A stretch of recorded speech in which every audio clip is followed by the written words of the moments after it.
আসসালামু আলাইকুম। ১ কাপ ময়দা আর হাফ কাপ চিনি দিয়ে আজকের এই মজাদার নাস্তাটা বানাবো। বানানো যেমন সহজ আর খেতেও দারুণ লাগে। নাস্তাটি বানানোর জন্য এখানে নিয়েছি ১ কাপ ময়দা।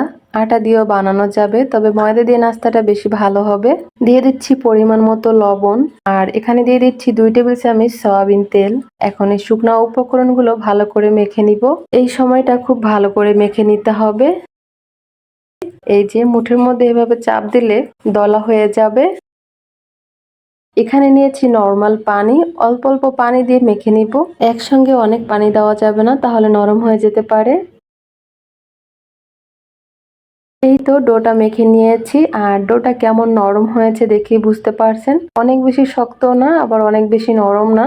ডোটাকে ভালো করে মেখে নিয়েছি। এখন এটাকে আমি ১০ মিনিটের জন্য রেস্টে রাখবো। ১০ মিনিট পরে ফিরে আসছি। ডোটাকে এখন আরো একটু ভালো করে মেখে নিতে হবে।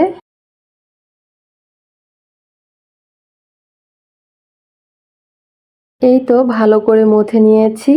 এখন এটাকে লম্বা করে নিব। কেউ চাইলে এভাবে ছোট ছোট করে লেচি কেটে নিতে পারেন। আমি ছুরি দিয়ে এইভাবে লেচিগুলো কেটে নিচ্ছি। লেচি কাটা হয়ে গেলে একটা লেচি নিয়ে হাতের মধ্যে এভাবে গোল করে নিব।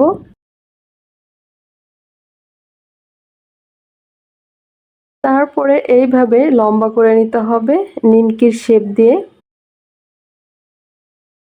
এই যে সবগুলো বানিয়ে নিয়েছি আর এগুলো বানানো খুবই সহজ। এখানে প্যানে কিছুটা তেল নিয়েছি আর তেলটাকে একেবারে হালকা গরম করেছি। দেখেই বুঝতে পারছেন যে তেলটা বেশি গরম হয়নি। আর এই সময় চুলার আঁচটা একেবারে লোতে দেওয়া আছে। চুলার আঁচ লোতে রেখে এই নাস্তাগুলোকে ভেজে নিতে হবে। চুলার আঁচ কোনোভাবে বাড়িয়ে দেওয়া যাবে না, তাহলে নিমকিগুলো খাস্তা হবে না। এইভাবে চুলার আঁচ লোতে রেখে নিমকিগুলোকে ৩-৪ মিনিট ভেজে নিব। ৩-৪ মিনিট উল্টে পাল্টে ভেজে নিয়েছি চুলার আঁচ স্লোতে রেখে। এই যে এরকমের একটা কালার চলে আসছে। এখন চুলার আঁচটাকে সামান্য একটু বাড়িয়ে নিমকিগুলোকে লাল করে ভেজে নিব। এই তো নিমকিগুলো ভেজে নিয়েছি, এখন নামিয়ে নিব। আর ভেজে নেওয়ার পরে দেখুন কত সুন্দর হয়েছে।